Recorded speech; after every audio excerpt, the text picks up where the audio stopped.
Chapter 15, The Ancient Monastery of the Celestial Dragon. High noon, sunlight filled the sky. When Fu Hongxue left the inn, he felt as though his spirit was reinvigorated, and that he was capable of dealing with any problems or dangers. He had slept for an entire day, then rested in a warm bath for an hour. His exhaustion, accumulated over many days, had been washed clean like the dirt and grime. Over the past few years, he had very rarely pulled out his saber. He felt that using the saber to solve problems wasn't necessarily the best way to handle things. But now his thinking had changed, and so he had to stir himself to vigor. Because not only was killing very extravagant and wasteful, it was also something which required sufficient energy and vitality. Right now, although he didn't know where those people were, he was confident that he would definitely find clues to their whereabouts. Zhang Jin was a woodcutter, 21 years of age, unmarried, and lived in a small wooden cabin in the mountains. Every day, he only left the mountain once, to exchange dry firewood for salt, rice, fatty meat, and alcohol. Once in a while, he would also go to one of the dark alleyways of the city to find a cheap, low-cost girl. The firewood he cut was always sold to the tea houses by the major avenues. His firewood was both dry and cheap, and so the tea house managers would always keep him for some tea before letting him leave. Sometimes he himself would buy a kettle of wine as well. Even when he drank, though, he rarely opened his mouth. He wasn't a very talkative person. But on this rainy day, he was very fond of telling a story, the same story each time. He had told it at least 20 or 30 times. Every time he told this story, he would always emphasize this at the beginning: "This is an absolutely true story. I witnessed it myself, otherwise, I wouldn't believe it either." The story happened 3 days ago, at noon. It started from the flash of saber light which he saw within the forest. Even in your dreams, you could never have imagined that there was such a saber. With just a flash of saber light, a vigorous and flourishing horse was suddenly chopped into 2 halves. I saw a young man who looked like he was a playboy from a rich family, with a sword as bright red as fresh blood. No matter who he touched with his sword, that person would immediately fall down. He also had a friend, with a pale face and black hair. His face was so white, it looked translucent. This man was even more fearsome. Although he had told the same story over 20 or 30 times, he still told the story with gusto, and the listeners still heard the story with relish. But this time, he actually shut his mouth before he finished the story, because he suddenly realized that the ashen-faced man was standing right in front of him. A pair of eyes, as sharp as a knife blade, were staring at him. A pitch-black saber, a pair of lightning-like eyes, a rain of blood which shot out like arrows. Zhang Jin only felt his stomach begin to contract and twitch again, as though he was almost about to begin vomiting anew. He wanted to flee, but his 2 legs just so happened to go soft. Fu Hongxue watched him coldly. He suddenly said, "Continue." Zhang Jin forced a smile to his face. Continue what?" Fu Hongxue said, "That day, what did you see happen after I left?" Zhang Jin wiped away his sweat. "I saw many things, but I didn't see anything clearly." He wasn't totally lying. At the time, he really was so frightened that he almost fainted. Fu Hongxue only wanted to know one thing: what happened to that man who wielded the red sword? Zhang Jin replied very quickly this time: "He died." Fu Hongxue's hands tightened, and his heart sank. His entire body was already ice cold. Only after a long time did he open his mouth again. "How did he die? Who killed him?" Zhang Jin said, "Originally, he wasn't going to die. After he sent the carriage off, he warded off 3 people for you. It seemed as though nobody else dared to face his sword, so he also found an opportunity to flee. He moved really quickly, as though he were a gust of wind." As he retold the story, in his heart he was reliving that memory. His features went through many transformations as well. But he spoke very quickly, because he was very familiar with telling this story. But just as he fled into the forest, that horse-butchering saber light suddenly flew out again. Although he dodged the first chop, the man followed with the second chop, and each chop was faster than the previous. He didn't continue, nor did he need to continue, because everyone already knew the end to this story. In front was the demon-decapitating saber of Heaven's monarch. Behind him was Gongsun Tu and Zhao Saiwu. No matter who was caught in this situation, the result would be the same. Fu Hongxue was silent, although he looked very tranquil. In his heart, he felt as though 1,000 soldiers and 10,000 cavalry troops were stampeding about. The bright moon had sunk down, the swallow had flown away, never to be seen again as well. He was silent for a long time, before asking, what type of person was he? Zhang Jin said, he really looked as though he were a divinity, like he was the prince of hell. He was at least a head taller than everybody present. He wore a golden hoop in his ears, and wore clothes made from animal skins. The saber he wielded in his hands was at least 7 or 8 feet long. Fu Hongxue said, afterwards? Zhang Jin said, that chef fellow originally wanted to chop your friend apart and boil him in the pot, but the man who was originally playing chess was totally opposed to this. Afterwards, he let out a breath, then continued, afterwards, they gave your friend's corpse to a monk from the ancient monastery of the Celestial Dragon. Fu Hongxue immediately asked, where is the ancient monastery of the Celestial Dragon? Zhang Jin said, I hear it's at the northern gate, but I've never gone before, very few people go there. Fu Hongxue said, they gave him to which monk? Zhang Jin said, it seems that monastery only has one monk, he's a crazy monk, I hear that he. Fu Hongxue said, what about him? A pained look was on Zhang Jin's face, as though he were about to vomit again. I hear that not only is he crazy, he also likes to eat flesh, human flesh. The sunlight was as scorching as fire, making the road as hot as a furnace. Fu Hongxue silently strode upon the furnace. He didn't sweat a single drop of sweat, he didn't shed a single tear. The only thing he had left was blood. When I can ride a carriage, I will never walk. I hate walking. He was just the opposite of Yan Nanfei. When he could walk, he would never ride a carriage. He seemed to want to intentionally torment his 2 legs, because these 2 legs brought him too much trouble and misery.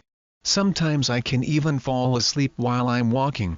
Right now, he naturally wouldn't fall asleep. There was a very strange look in his eyes. It wasn't a look of grief, or of rage, it was a look of uncertainty and pondering. And then he suddenly turned around, heading back to where he came from. What did he suddenly think of? Could it be that there were things he still hadn't thought through, and so he must go back and speak to that woodcutter again? But Zhang Jin was already no longer at the tea house. He just left. The tea house manager said, over the past 2 days, he was always here telling that story. He always stayed here until it was dark, but today, he left particularly early.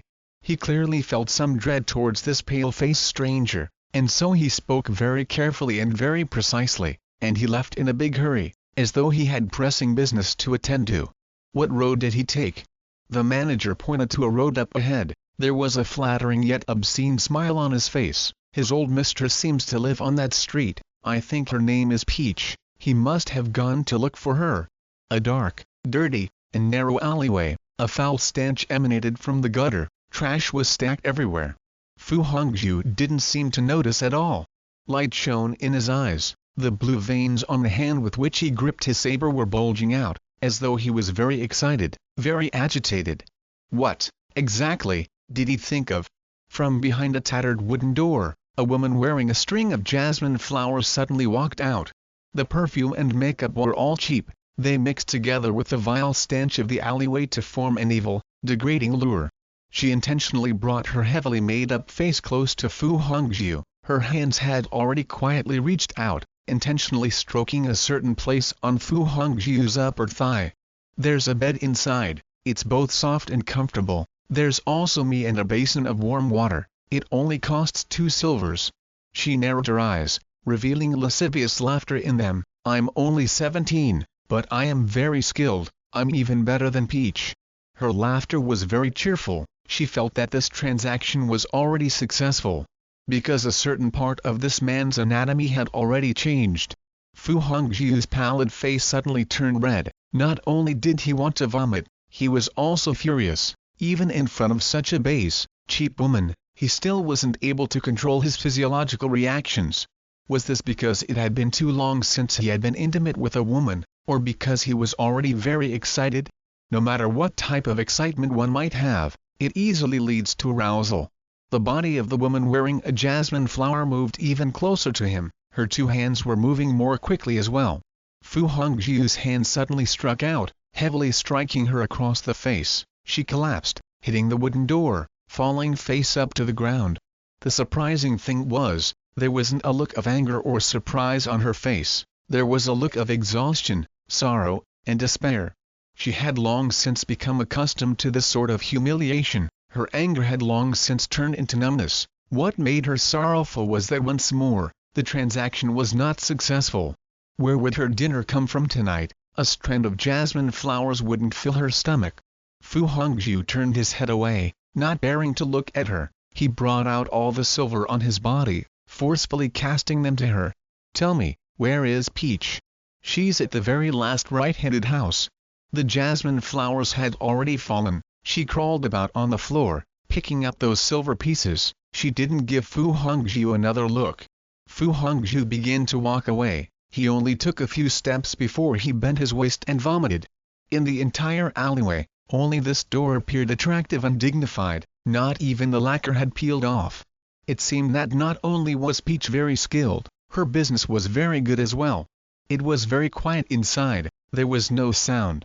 A young, vigorous man and a woman with very brisk business who were together in a room shouldn't be so quiet. Although the door was locked, it wasn't latched too firmly. A woman in this line of work didn't necessarily need to latch her door too tightly, just like how they definitely didn't need a tight belt. He pushed open the door. The living room was in front of them. It was also their bedroom. The walls looked as though they had just been whitewashed as well. It was filled with all sorts of unimaginable pictures. A large bouquet of withered camellias were held within a teapot on the table. Next to the teapot was a bowl of half-eaten pork noodles. Aside from a large, embroidered bed, the most lavish thing in the room was an ancestral tablet placed at the head of the bed. The engravings were exquisite, and the yellow curtains were noble. It formed an extremely strong contrast with the lewd, lascivious paintings on the walls. Why would she put an ancestral tablet at the head of the bed? Did she want these spirits to personally witness how lowly and despicable humans were? Witness her sell herself? Witness her die? Peach was already dead. She lay dead on the bed, along with Zhang Jin. Their fresh blood dyed the embroidered red blankets even more crimson.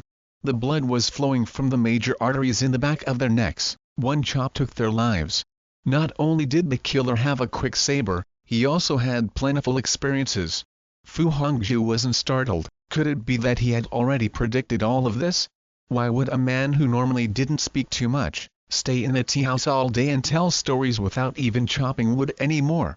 He drank, ate meat, and naturally, he couldn't have too many savings. Then after not working for 2 days, how could he afford to visit Peach? In addition, he was too familiar with that story, and told it too brilliantly, to the point where even the expressions on his face worked in concert with it, as though he had long since been used to it. The conclusion one should reach from these clues were very obvious. He intentionally stayed behind at the most populous tea house to tell stories, for the sole purpose of Fu Hongxue seeking him out. Gongsun too and the rest gave him money to tell lies for Fu Hongxue to hear. So now, they killed him to shut his mouth. But even if these conclusions were totally accurate, a few problems still existed. Which parts of the story he told was true? Which parts were false? Why did they want him to tell those lies? Was it to cover up the identity of the true killer of Yan Nanfi? Or was it to get Fu Hongxue to go to the ancient monastery of the Celestial Dragon? Fu Hongxue couldn't be sure, but he had already made his mind up. Even if the monastery was a deadly ambush, he had to go no matter what. Just at this moment, the naked woman lying in the middle of the puddle of the blood suddenly flew up. She withdrew a dagger from behind her pillow, thrusting it towards his chest. Someone scurried out from the closet behind him as well. He wielded a silver spear, and thrust it, serpent-like, towards his back. This was definitely a totally unexpected act. Zhang Jin was really dead. No one would have imagined that the dead girl by his side was actually alive. And even less might one imagine that her strikes were vicious and evil, and as quick as lightning. Fu Hongxue didn't move, nor did he dodge her dagger. He didn't need to dodge at all. Just at this moment, there was suddenly a dagger flash from outside. It flew past the right side of the neck of the silver-speared assassin, then nailed itself into the throat of the naked female. Fresh blood spewed forth like an arrow from the neck of the silver-speared assassin. Just as that woman's body rose up, it fell back down again. With a single flash of a dagger, the lives and souls of 2 people were taken away. Fresh blood sprayed down like rain. Fu Hongxue slowly turned around. He saw Zhao Saiwu. He had another dagger in his hands. This time, he wasn't pruning his nails. He was just coldly staring at Fu Hongxue. Fu Hongxue coldly said, "1 dagger, 2 lives, good dagger." Zhao Saiwu said, "Was it truly good?" Fu Hongxue said, "Good." Zhao Saiwu turned around and took 2 steps away. He suddenly turned his head and said, "Naturally, you could tell that I didn't want to kill you." Fu Hongxue said, "Oh?" Zhao Saiwu said, "I just wanted you to look at my dagger again." Fu Hongxue said, "I already saw it just now." Zhao Saiwu said, "You've already seen me strike 3 times, and 2 of those times it was directed towards you. With regards to my attacks, there's already nobody else in the world who can see my attacks more clearly." Fu Hongxue said, "Very probably." Zhao Saiwu said, "Ye Kai is your friend, naturally, you've seen him strike as well." Fu Hongxue admitted to it. He had naturally seen it, and not only once. Zhao Saiwu said, "Right now, I only want to ask you one thing. If you won't tell me, I won't blame you." Fu Hongxue said, "Ask." Zhao Saiwu said, "Why, exactly, is my flying dagger inferior to Ye Kai's?"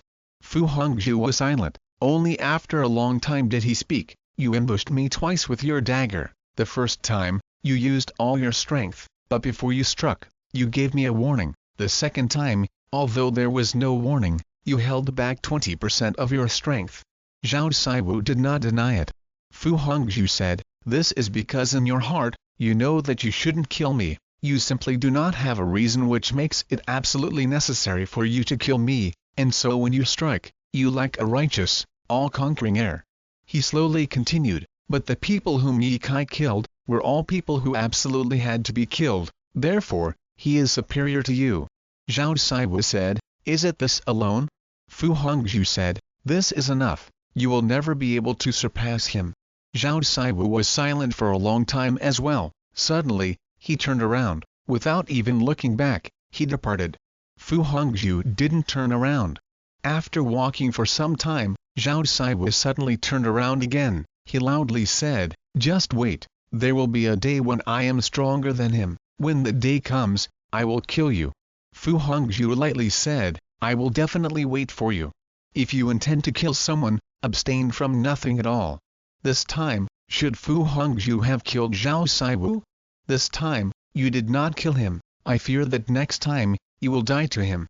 This time, Fu Hongxue once again did not strike, but he didn't regret it, because he had already laid down a seed within Zhao Saiwu's heart. The seed of righteousness. He knew that this type of seed would flower and bear fruit one day. He walked out of the alleyway. That 17-year-old girl had once more placed that strand of jasmine flowers in her hair. She stood at the door to her home, secretly looking at Fu Hongxue. She appeared both fearful and curious. No one had ever given her a few dozen taels of silver for no reason at all. This pale-faced cripple must be a true eccentric. Although Fu Hongxue didn't want to see her again, it was difficult for him to not even spare her a glance. Just as he reached the exit, she suddenly said in a loud voice, "You hit me. That's an indication that you like me. I know that you will definitely come back to find me." Her voice became even louder. "I will definitely wait for you." The ancient monastery of the Heavenly Dragon was actually the Great Heavenly Dragon Monastery. It was originally a place of great splendor and burning incense. No one knew why it suddenly became cold and desolate, but there were many legends and myths as to why that was now the case.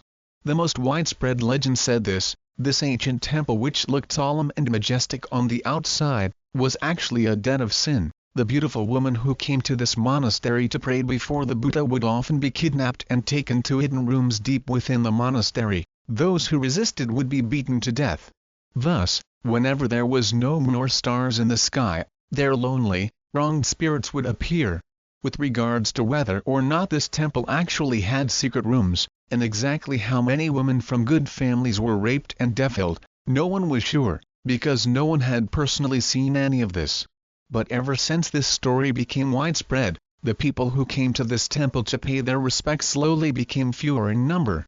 the type of person who would actually believe that spending a little money on sesame oil would buy them 4 seasons worth of peace and prosperity naturally wouldn't carefully consider the truth or falsehoods inherent in rumors. There was a dense forest outside of the ancient monastery. Although it was spring, the fallen leaves were very plentiful. The road which led to the monastery had long since been covered by fallen leaves. Even people who often came here might not be able to recognize the road from within the dark forest. Fu Hongxue hadn't come here even once. From his current viewpoint, there were large trees all around which looked absolutely identical. He couldn't tell which direction was the right one. Just as he was hesitating, the sound of footsteps could be heard on the fallen leaves. A monk with features as delicate and refined as a crane's walked by on the leaves. There wasn't a single speck of dust on his fluttering, moon-white robes. Although he wasn't very old, he appeared to definitely be a monk of very high learning. Although Fu Hongxue wasn't a pious follower of Buddhism, he still respected eminent monks and men of learning. "Master, where are you headed?" "I come from where I came from. Naturally, I am headed to the place I am going." The monk's features were very heavy, and his hands were clasped together. He didn't even look at Fu Hongxue. But Fu Hongxue wasn't willing to give up the chance of asking for directions. He didn't have the time to go on a wrong road. "Master, do you know by which road one should travel to the ancient monastery of the Celestial Dragon? Come with me."